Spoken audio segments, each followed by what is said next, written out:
Olá, aqui estamos com mais um Gotas de Perdão. O título hoje é Perdoar é uma decisão inteligente.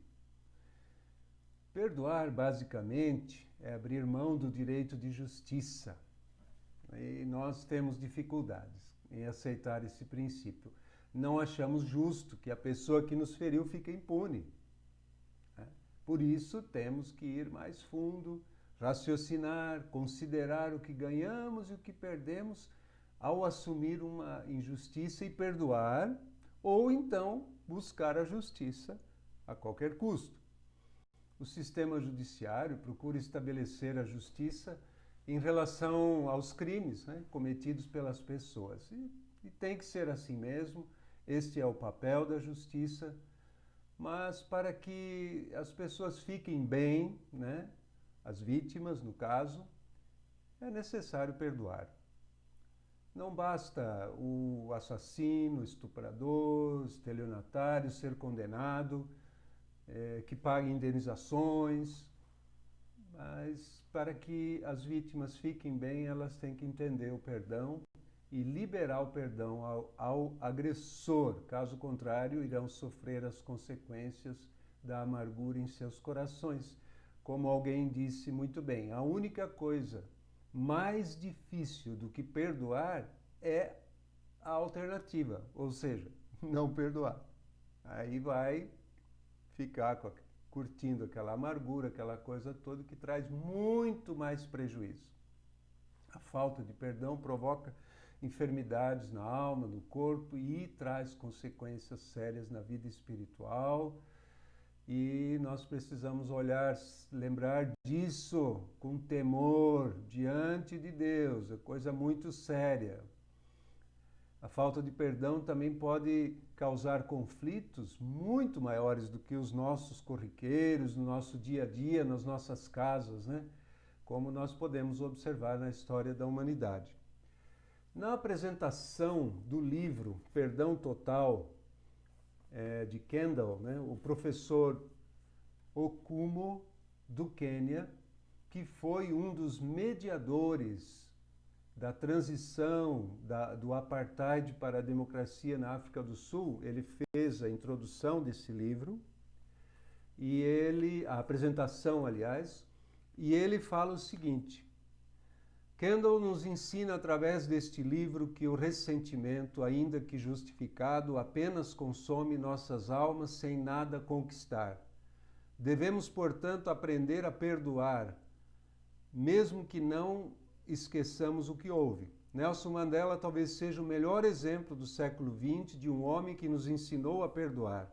Após 27 anos de encarceramento político, a mais longa prisão política do mundo, ele saiu ileso e disse ao seu povo para perdoar seus antigos opressores brancos e, acima de tudo, fixar sua atenção no futuro, a construção de um país novo e unido. Apesar do trauma devastador do apartheid, Mandela escolheu o caminho do perdão e da reconciliação em vez de uma política de vingança e represálias. O mundo esperava que o mais pavoroso banho de sangue tomasse a África do Sul.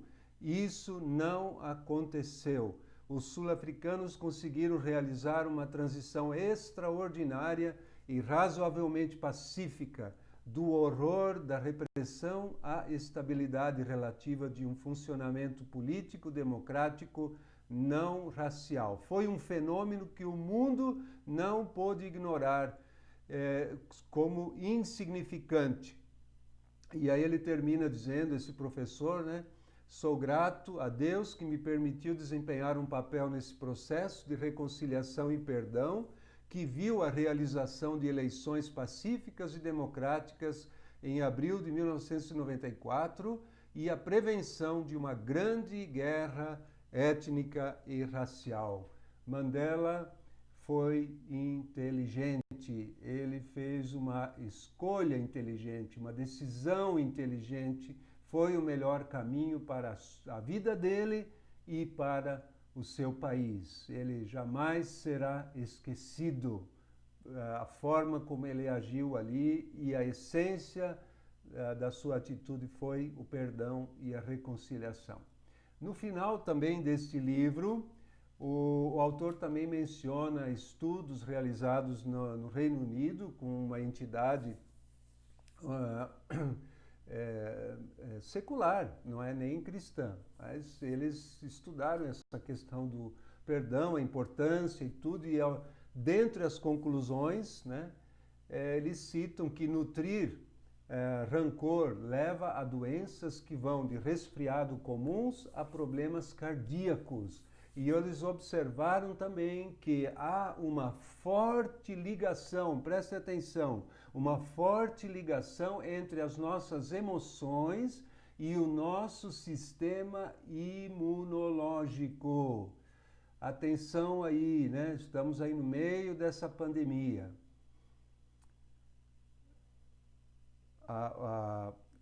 As emoções muitas vezes são abaladas pela falta de perdão, sabemos muito bem disso aí. Então, atenção aí, né? Perdoar, portanto, é uma decisão inteligente.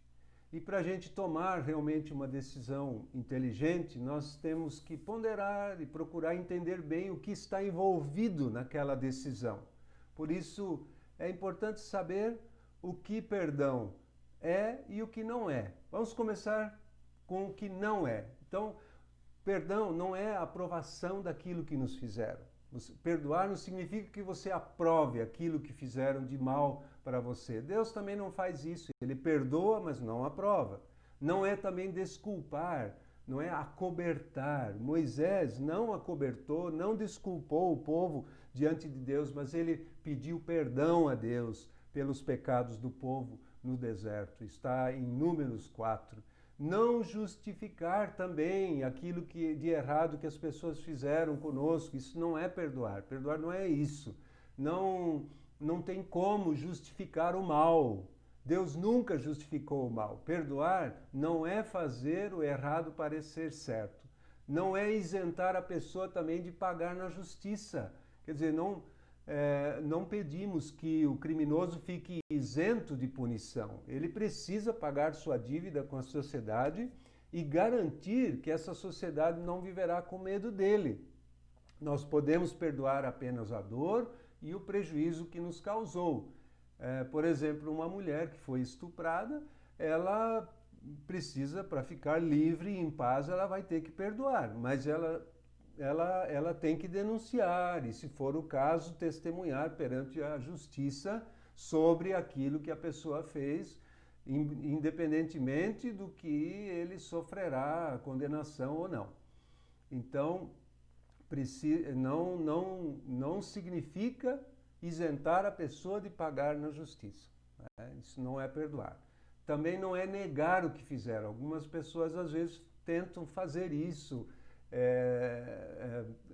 reprimir aquilo que aconteceu, né? Às vezes de forma quase inconsciente, às vezes a coisa é muito dolorosa, então ela prefere dizer, não, isso não aconteceu, né? Então isso também não é perdoar. Parecido com isso é não fechar os olhos ao que aconteceu, assim, por conscientemente fazer de conta, né, que aquilo não aconteceu, né? Eu não vi isso, né? Não, isso não é perdão. Também não significa esquecer. Mágoas profundas não podem ser erradicadas, não podemos erradicar. Ou como se nunca tivesse acontecido. Elas aconteceram e, embora seja impossível, algumas delas, ou quase impossível, esquecê-las, não devemos nos agarrar àquelas lembranças das ofensas, né? Então,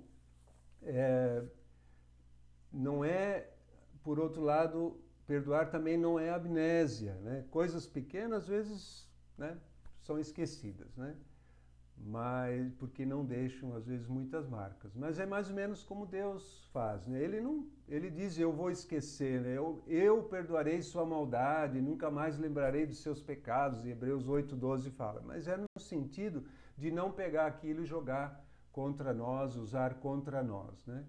Também não é reconciliação. Às vezes as pessoas confundem. Perdoar é uma coisa, reconciliar é outra coisa. Perdoar é uma coisa pessoal, reconciliar envolve outra pessoa. Se a outra pessoa não dá condições de um novo convívio, não há porquê. Não significa que não houve perdão. Pode haver perdão sem necessariamente a reconciliação. Claro que é desejável sempre as duas coisas, mas há situações que não dá, todos nós conhecemos, situações que não tem como voltar atrás. Por exemplo, uma mulher que sofre violência do marido não pode ficar convivendo com este homem, ao menos enquanto ele tiver essas atitudes, né? Também não é perdoar, não levar aquilo a sério. Ah, isso aí é pouca coisa. Não. Se não encarar como é mesmo, não pode haver um perdão genuíno, né?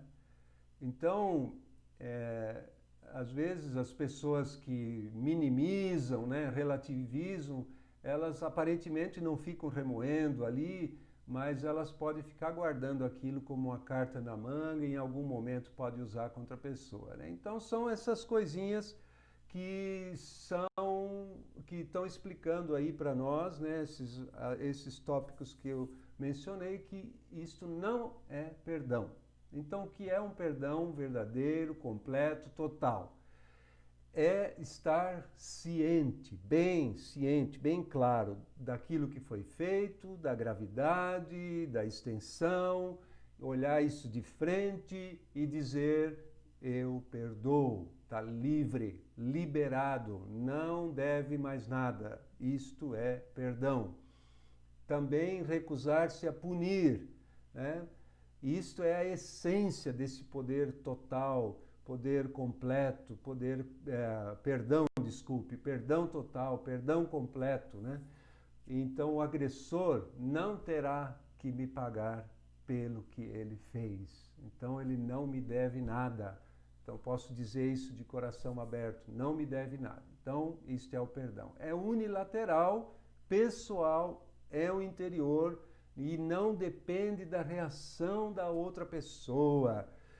Isto é um grande engano. Muita gente pensa que para perdoar a pessoa tem que vir arrependida, chorando, mostrar. Não, não é isso que a Bíblia nos ensina. Deus não é assim conosco. Jesus ali na cruz disse: Pai, perdoa-os porque não sabem o que fazem. É sabido que a maioria das ofensas, das feridas que nós sofremos, as pessoas não tinham consciência, 80% delas não tinham consciência daquilo que fizeram. Então a gente tem que aprender a perdoar unilateralmente. Esse perdão total é: eu resolvo perdoar. E é uma decisão para o resto da vida. Quer dizer, eu não vou mais lá buscar de volta aquilo, não vou usar contra a pessoa, não vou jogar isso na cara da pessoa numa oportunidade que me for conveniente, né? E a Bíblia ainda nos orienta, né? Estou indo já quase para o final, uma passagem em Romanos 12 sobre não vingança, que é uma prova de que eu de fato perdoei, né? Quando eu não tenho mais uma expectativa de que seja feita justiça, de que eu quero que Deus retribua ali, não. De fato, Deus vai retribuir, mas a gente tem que deixar nas mãos dele, né? Então, por isso, já em Deuteronômio estava escrito 32, né? E apóstolo Paulo em Romanos 12 e 19, capítulo 12, versículo 19, ele fala: amados, nunca se vingue, deixem que a ira de Deus se encarregue disso, pois assim dizem as Escrituras: a vingança cabe a mim, eu lhes darei o troco, diz o Senhor. Então, a retribuição é a área de Deus, não podemos pegar. Se a gente pegar para nós, Deus não vai fazer nada, ele vai deixar a gente quebrar a cara mesmo. E, na sequência, o apóstolo Paulo diz: pelo contrário, se seu inimigo estiver com fome, dele de comer, se estiver com sede, dele de beber, e ao fazer isso, amontoará as brasas vivas sobre a cabeça dele. Ou seja, tratar bem quem nos feriu vai contribuir para esta pessoa se arrepender, melhorar, se dar conta, enfim. né? É um resultado dessa nossa atitude. E aí eu percebi que essa passagem de Romanos 12, 20, ela é também uma citação de Provérbios 25, 21, 22. E ao ver lá em Provérbios, tem um acréscimo. Diz assim no final de tudo: e o Senhor o recompensará. Que coisa boa, né? O Senhor vai nos recompensar toda vez que a gente fizer tratar bem quem nos tratou mal, e perdoarmos de todo o coração, liberarmos, né? Então, o primeiro grande passo para perdoar, para o perdão, é decidir, né? Avaliar tudo e decidir. Ainda que saibamos, como cristãos, que é uma ordem de Deus que devemos perdoar. Então, como cristãos, nós temos que obedecer, né, aquilo que o Senhor nos manda e nos ensina em sua palavra, porque é para o nosso bem. Mas tem um outro aspecto: se ele disse para fazer isso, é porque é possível fazer. E ele mesmo dá as condições para que a gente faça isso. Amém?